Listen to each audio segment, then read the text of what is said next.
9 मई के वाक़यात पाकिस्तान में शायद ही कोई सियासी जमात होगी या ऐसा वर्कर होगा जो इसको डिफेंड कर सके खुलेआम। 9 मई एक गलत सियासी सोच का नतीजा था और जिस तरह की पोलराइजेशन मुल्क में डेवलप हो चुकी थी, उसके बाद ये एक हादसा कहना चाहिए इसको, जिसको दुरुस्त तरीके से यौम स्याह कहा गया। लेकिन उसके अंदर जिन पोलिटिकल वर्कर्स को पकड़ लिया गया, ये 2 कैटेगरीज़ में तकसीम कर लेते हैं। एक तो वो लोग होंगे जिन्होंने एक्चुअली तोड़ फोड़ की या जलाओ घिराव किया, कुछ जहाज़ों के ऊपर चढ़ कर आग लगा दी, जिना हाउस के अंदर चले गए, वहाँ तोड़ फोड़ की, वहाँ से वो वर्दी किसी ने उठा ली। वो वाली कैटेगरी तो वो है जिसको सज़ा के अमल से गुजरना पड़ेगा, और वो पाकिस्तान में अदालती निज़ाम के अंदर इतनी गुंजाइश मौजूद है कि उन लोगों को सज़ा दे सके। दूसरे वो लोग हैं जो नारेबाजी में पॉलिटिकल वर्कर्स थे, एक रैली जा रही है उसमें नारेबाजी की और उसके अंदर चले गए। लेकिन क्या इन सारे लोगों का फ़ैसला किसी फ़ौजी अदालत में होना चाहिए या सिविलियन कोर्ट्स में होना चाहिए? और कितने ऐसे हैं जिनको वाकई सज़ा के अमल से गुजरना है और बाकी ऐसे होंगे कि शायद जिनको सिर्फ सरजनिश करके छोड़ना हो? सुप्रीम कोर्ट के सामने मामला है और एक फंडामेंटल क्वेश्चन जो आज सामने आया, उन्होंने कहा कि 9 मई के कितने लोग मिलिट्री कोर्ट्स में बेकसूर निकले। अब इस सवाल का जवाब आज अदालत को नहीं दिया गया। 28 को अगली पेशी है, आई होप कि उसमें क्लियरली बताया जाएगा और कितने ऐसे लोग हैं जिनको लंबे अरसे की सज़ा होनी है, क्योंकि 8-10 महीने से सारे लोगों ने अगर जेल काट ली है तो आज अदालत ने कहा कि अगर किसी की सज़ा ही 6 माह थी तो उसको 1 साल तो अंदर नहीं रख सकते। तो ये दुरुस्त सवालात हैं, इसका जवाब आना चाहिए। मिलिट्री कोर्ट्स शायद डेमोक्रेसी के अंदर कहीं पे भी ज़्यादा एक्सेप्टेबल नहीं होती। सिविलियन कोर्ट्स के अंदर इतनी ताकत होनी चाहिए कि इन जितने भी ऐसे केसेस हैं इसमें सज़ा के अमल से जिसने गुजरना है उसको सज़ा के अमल से गुजारे, जिसने रिहा होना है उसको रिहा करे, क्योंकि किसी ऐसे इनोसेंट को आप जेल में बंद नहीं कर सकते सियासी बुनियादों के ऊपर जिसका कसूर ना हो। जिसका कसूर हो उसको सज़ा मिलनी चाहिए और शफाफियत से मिलनी चाहिए। किसी मुल्क में भी किसी इदारे के ऊपर हमलावर हो जाना वो दुरुस्त फ़ैसला नहीं होता, गलत सियासी सोच है। जैसे सुप्रीम कोर्ट में PMLN ने storming of the supreme court बड़ा फेमस वाक़या 90s का, पाकिस्तान मुस्लिम लीग नवाज़ उसको कभी डिफेंड नहीं कर सकती। इसी तरीके से 9 मई में जो कुछ हुआ, 200 मुकामात के ऊपर फ़ौजी तनसीबात के ऊपर हमले हुए, जिसमें ISI के ऑफिसेस भी थे, एयर बेसिस अटैक हुई, हेडक्वार्टर्स अटैक हुए, GH के ऊपर हमला हुआ। इसको भी कभी कोई सियासी जमात पाकिस्तान तहरीक इंसाफ जो है कभी इसका दिफा नहीं कर सकेगी। तो हमें इसका एक सियासी तस्फिया चाहिए ताकि मुल्क के अंदर जो पोलराइजेशन की फ़ज़ा है उससे पाकिस्तान को आगे निकाल सकें। इस लड़ाई में हम बहुत ज़्यादा पाकिस्तान को आगे ले जाने में कामयाब नहीं हो सकते। तो आज के प्रोग्राम में ये एक बुनियादी सवाल होगा। बाकी भी मौज़ूआत के ऊपर पंजाब से फॉरवर्ड ब्लॉक की बहुत खबरें आ रही हैं। सेनेट इलेक्शन होने हैं, तो ऐसे सेनेट इलेक्शन में पाकिस्तान में पैसा बहुत चलता है और बड़ा मौजू मौका होता है कि आपने जितने घोड़े ख़रीदने हैं ख़रीद लें। तो दोबारा खबरें चल रही हैं कि PTI के अंदर एक फॉरवर्ड ब्लॉक पंजाब के अंदर मार्ज वजूद में आ गया। उसमें कितनी सदाकत है और कितने लोग टूटे हैं उस पर भी बात करेंगे। जो शुरका है आज के प्रोग्राम में हमारे साथ ज़ैन पाकिस्तान तहरीक इंसाफ के सीनियर रहनुमा हैं या सुन्नी इत्तेहाद कौंसिल की तरफ से, अज़मा बुखारी हैं वज़ीर इत्तलात पंजाब, और इमरान इस्माइल साहब हैं फॉर्मर गवर्नर सिंध। सबको प्रोग्राम में खुश आमदीद कहूँगा। अज़मा, पहले आपसे स्टार्ट करता हूँ। 9 मई के अंदर जो लोग तो बराह रास्त मुलव्वस है तोड़ फोड़ में, उनको तो यकीनन सबको कहना चाहिए कि सज़ा मिलेगी। लेकिन अगर पॉलिटिकल वर्कर्स थे, वो रैली का हिस्सा बन के वहाँ तक गए हैं, क्या उनके साथ कुछ अलहदा सलूक होना चाहिए, कोई तखसीस होनी चाहिए या सारों को एक ही चक्की से गुजारा जाए? और क्या फ़ौजी अदालतें ही सज़ा दें या रेगुलर सिविलियन कोर्ट सज़ा दें? दोनों का जवाब चाहिए। बहुत शुक्रिया मलिक साहब। नहीं, इसमें तो कोई दूसरी राय नहीं है कि जिसका जितना जुर्म होता है ज़ाहिर है उसको उतनी ही सज़ा दी जाती है और दी जानी चाहिए। और ये जो फ़ौजदारी कानून है उसका ये बाकायदा तौर पर एक कंपोनेंट है कि फ़ौजदारी कानून में हर एक के एक्ट के मुताबिक उसको सज़ा मिलती है।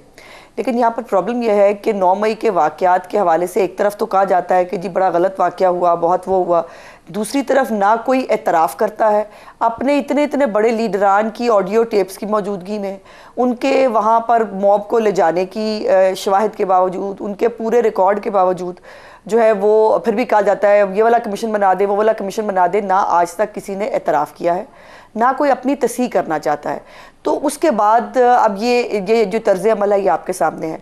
लेकिन जहाँ तक इस बात का ताल्लुक है कि कहाँ उनके ट्रायल होने चाहिए, देखिए जो मिलिट्री कोर्ट्स है या मिलिट्री एक्ट जो है वो बड़ा वाज़िह है इस हवाले से कि जहाँ पर आप उनकी प्रेमिसेस में देखिए, अगर मियाँ वाली एयरबेस के अंदर कोई घुसा है, अगर GHQ के अंदर रावलपिंडी के अंदर कोई घुसा है, अगर जो है वो इन्होंने जाकर अंदर आगे लगाई हैं और फसाद किया है, तो वहाँ पर लैंड रेवेन्यू एक्ट तो नहीं लगेगा ना मलिक साहब। वहाँ पर ये एक्ट बना ही इसलिए है कि जो उनकी प्रेमिसेस के अंदर जाकर जो है नुकसान पहुँचाने की कोशिश करेगा उसका ट्रायल मिलिट्री कोर्ट के ज़रिए होगा। और ये बाय द वे जो इमरान खान साहब की अपनी हुकूमत है उसके दौरान भी मिलिट्री कोर्ट्स के अंदर लोगों के ट्रायल होते रहे हैं। लेकिन अब ये सुप्रीम कोर्ट ऑफ पाकिस्तान के पास है जी फैसला, वो जो भी हुक्म फरमाएंगे ज़ाहिर है उसके ऊपर अमल दरामद होगा। लेकिन अफसोस की बात यह है कि 1 साल होने को आया है, अभी तक ना किसी ने इस वाक़े की उस तरह से मजम्मत की है जिस तरह से होनी चाहिए, ना किसी ने अपने आप को डिसएसोसिएट किया। मुझे ये बताइए, मुराद सईद की एक ऑडियो बड़ी ज़बान ज़द-ए-आम है ना, वो आपने भी सुनी हुई है, मैंने भी सुनी हुई है। वो कह रहा है आपको जगह बताई गई है, बस आपने वहाँ जाना है और आपने जो है वो यलगार कर देनी है। उसके बाद मुराद सईद साहब को जो है वो एमएनए का टिकट देना, और अब बाय द वे मज़े की बात है माशाल्लाह वो इश्तिहारी भी हैं और उनको आज सेनेट के लिए भी जो है उनको अहल करार दे दिया गया है, वो सेनेट ऑफ पाकिस्तान का इलेक्शन लड़ेंगे। तो ये आप देख लें, गंडापुर साहब जो है जो बाकायदा तौर पर गुलेलें भी इकट्ठी कर रहे थे, गने भी इकट्ठी कर रहे थे, और वो इस वक्त चीफ मिनिस्टर हैं। इसी तरह जो है वो चुन चुन के उन लोगों को जो 9 मई के वाक़यात के अंदर इन्वॉल्व हैं, उनके ऊपर बड़े स्ट्रॉन्ग केसेस हैं, उनके खिलाफ एविडेंस है, उनको बार बार चुन चुन के सामने लाया जा रहा है, उनको फेस बनाया जा रहा है, बताया जा रहा है कि ये है हमारे लोग, हमने इनके साथ खड़े होना है। तो फिर ये तो नहीं हो सकता ना, यजीद से भी मरासम होंगे, हुसैन से भी ताल्लुक़ रखेंगे, ऐसा तो नहीं होता। अच्छा, इमरान इस्माइल साहब आप क्या कहेंगे, 9 मई के ऊपर जिन लोगों को पकड़ा गया, फौजी अदालतें सजा दें या सिविलियन कोर्ट्स में मुकदमा चले? नदीम साहब मेरे से बात करें? जी सर, आपसे पूछ रहा हूँ। जी बिस्मिल्लाहिर्रहमानिर्रहीम। नदीम साहब देखें, सबसे पहली चीज़ तो मैं ये आपको बताऊं कि 9 मई का जो वाक़या था उसकी भरपूर मजम्मत हर पाकिस्तानी ने की, बशमूल पाकिस्तान तहरीक इंसाफ के अपने लीडरों ने भी उसकी मजम्मत की और डिमांड भी की साथ में कि जी इंक्वायरी करें। इंक्वायरी करना जो है वो हुकूमती इदारों का काम है, ज़ाहिर है कि वो इंक्वायरी करेंगे। ये जो मेरी बहन कह रही है कि अब तक कोई सामने नहीं आया जिसने आके कहा हो कि मैंने किया, तो वो किसने सामने आके कहना है कि मैंने किया? उसका तो ट्रायल उस वक्त मुमकिन होगा कि जिस वक्त पहले हम अपनी तहकीकात को मुकम्मल कर लें और उसके बाद उसका ट्रायल करें। जिसका फ़ौजी अदालत में बनता है फ़ौजी अदालत में करें, जिसका सिविलियन में बनता है सिविलियन में करें। लेकिन मैं ये समझता हूँ कि पाकिस्तान के जो इदारे हैं, ख्वाह वो ISI हो, पाकिस्तान आर्मी हो या और दूसरी अफवाज पाकिस्तान से ताल्लुक़ रखने वाले इदारे हों, वो सारे के सारे इदारों की पूरा पाकिस्तान बड़े दिल से कदर करता है और उसकी एक ख़ास अहमियत उनके दिलों में है मौजूद, और कोई भी इससे इनकारी नहीं है। और ये भी एक हकीकत है कि जो भी हुकूमत आती है, वो मैं तो जब से होश संभाला है जब से देख रहा हूँ, जो भी हुकूमत आती है वो अपनी हुकूमत को चलाने के लिए अफवाज पाकिस्तान की तरफ, इदारों की तरफ देखती है और उनकी मदद चाहती है। और बड़ी खुशाइन बात होती है कि अगर कोई हुकूमत को उसके इदारे सपोर्ट करें और उस हुकूमत को मजबूती दें, तो वो बड़ी खुशाइन बात है। ख़ुद इमरान खान साहब 12 ये बात कह चुके हैं कि जी हम एक पेज पर हैं, और जो ऑपोजिशन में होता है वो इमरान इस्माइल साहब, क्या आप खुद ज़ाती तौर पर इमरान इस्माइल खुद 9 मई को यौम स्याह समझते हैं और उसकी मजम्मत करते हैं? मैं बिल्कुल यौम स्याह समझता हूँ, मजम्मत करता हूँ, इसमें कोई शक नहीं है। इसमें बिल्कुल वो एक गलत चीज़ थी जो हुई इस मुल्क के अंदर, और उसकी भरपूर तहकीकात होनी चाहिए। इसमें कोई दो राय नहीं है। मेरा ख्याल है कि जो शोएब शाहीन साहब बैठे हैं यहाँ पर, वो भी इसकी मजम्मत करेंगे। इसमें कोई भी मुझे आज तक ऐसा नहीं मिला जो कहे कि नहीं जी मैं ज़ैन कुरैशी साहब बैठे हैं तो वो भी मजम्मत करेंगे, क्योंकि मैं नहीं समझता कि कोई भी शख्स इस चीज़ को इंडोर्स करता है कि जी बड़ा अच्छा काम हुआ और ये दोबारा होना चाहिए या ऐसी कोई चीज़ पाकिस्तान के अंदर वजूद में रहनी चाहिए। मैं आपसे अर्ज़ कर रहा था कि जो हुकूमत होती है वो इदारों की तरफ देखती है कि वो उनको मजबूत करें, और जो अपोजिशन होती है वो उन्हीं इदारों को जो पिछली हुकूमत में चलकर आए थे उनको क्रिटिसाइज़ करती है। तो हम एज सियासतदान, अगर हम हुकूमत में हो या अपोजिशन में हो, हम अपना काम खुद करें, ना कि हम अपने काम इदारों से करवाएं और फिर अपना मलबा सारा इदारों के ऊपर डालें, फिर कभी अच्छा कभी बुरा उनको इल्क़ाबात से नवाजें। मेरा ख्याल है कि हमें खुद एज सियासतदान, अब पाकिस्तान जो है वो 100 साल का होने को चला है, तो हमें अब होश आ जानी चाहिए कि हम अपने जो इदारे हैं उनको हम सियासत में ना घसीटें और हम अपना काम खुद करें और इदारे अपना काम खुद करें। बिल्कुल सही। ज़ैन कुरैशी साहब, आपसे 2 बातें पूछनी है। एक तो मजम्मत वाला सवाल पूछना है आपसे, और दूसरा आपके ऊपर जो खुद 9 मई के मुकदमात हैं उनकी तफसील भी जाननी है। मुझे पता है आपके ऊपर भी रगड़ा आया था। पहले तो ये बता दें कि आप उसको यौम स्याह मानते हैं और उसकी मजम्मत करते हैं या नहीं करते? बड़ा clear answer, ifs and buts के बगैर। बिस्मिल्लाहिर्रहमानिर्रहीम। मलिक साहब देखें, जो कुछ 9 मई को हुआ वो नहीं होना चाहिए था, और जैसे इमरान इस्माइल साहब ने कहा, हर ज़ी शूर पाकिस्तानी उसकी मजम्मत करता है। लेकिन क्या पाकिस्तान तहरीक इंसाफ का उसमें कोई रोल था, ये कोर्ट्स ने डिटर्मिन करना है। अभी उज़मा बुखारी साहिबा कह रही हैं कि जी उनकी ऑडियोज़ आई, उनको मकामात का बताया गया। क्या हमने एहतजाज किया? बिल्कुल हमने एहतजाज किया। क्या हमने प्रोटेस्ट किया लीगली और पीसफुली? बिल्कुल आप किया। खुद भी उसकी मजम्मत करते हैं 9 मई की? बिल्कुल करते हैं, आप खुद लेकिन मजम्मत हम करते तो हैं? कहते हैं जैन कुरैशी मजम्मत करते हैं? 100% करते हैं, लेकिन उसके साथ ये भी कहते हैं कि it was a false flag operation. Pakistan Tehreek Insaf ने ना कभी पहले किसी तनसीबात के अंदर घुसने की कोशिश की है, ना आप पहले कभी जलाओ घराव किया है। 9 मई का आपके ऊपर मैं उस पर भी आता हूँ, मैं सिर्फ इनकी 2-3 बातों का वो कर रहा हूँ। वो अब उज़मा बहन है मेरी, वो कहती है कि जी इन्होंने एतराफ़ नहीं किया। कौन इस मुल्क में एतराफ़ करता है? मियाँ मोहम्मद नवाज शरीफ साहब कन्विक्ट हुए हैं, उनकी तो कन्विक्शन ओवरटर्न हुई है ना। क्या मियाँ मोहम्मद नवाज शरीफ ने कभी अपनी कन्विक्शंस के बाद एतराफ़ किया कि हाँ मैंने जो किया था गलत क्या किया? आप समझते हैं कि नवाज शरीफ की कन्विक्शन ट्रांसपेरेंट थी?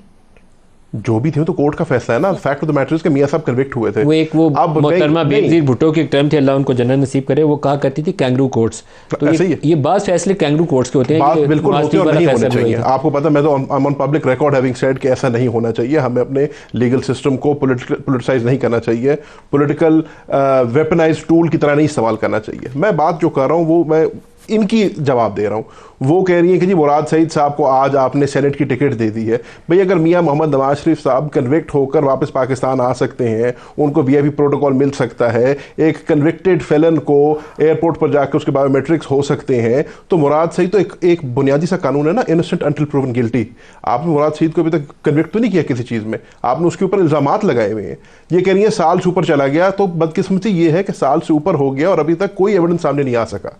मियाँ मोहम्मद नवाज शरीफ साहब ने मियाँ मोहम्मद शहबाज शरीफ साहब ने अपनी पहली तकरीर एज वज़ीर आज़म ये कहा कि जी 9 मई के वाक़यात में जो बंदे गलत मुलव्वस हुए हुए हैं उनका कम अज़ कम हम चाहेंगे कि दूध का दूध पानी का पानी हो। जिसने कोई गलती की है उसको ज़रूर कैफर किरदार पहुँचाना चाहिए। लेकिन हज़ारों ऐसे लोग हैं, ख़वातीन हैं, बच्चे हैं, नौजवान हैं, बुजुर्ग हैं, जो आज जेलों के अंदर पड़े हैं, साल होने को आया है, कोई फैसला नहीं पहले हुआ। आप बताएं आपके ऊपर कोई दहशतगर्दी के कौन कौन से पर्चे? मेरी बात, मैं आज अच्छा, लाइव प्रोग्राम में इतना मैं बड़ा आपको दहशतगर्द आज- बिठाए हुए, अल्लाह खैर करे, कौन कौन से मुकदमा? मैं आपको आज बताता हूँ कि 9 मई को आपके भी इल्म में है, मैं कराची आगा खान अस्पताल में था। मेरी वालदा का इलाज उसी दिन, मेरी वालदा की सर्जरी हुई थी और मेरे वालिद मखदूम शाह कुरैशी साहब भी और मैं भी।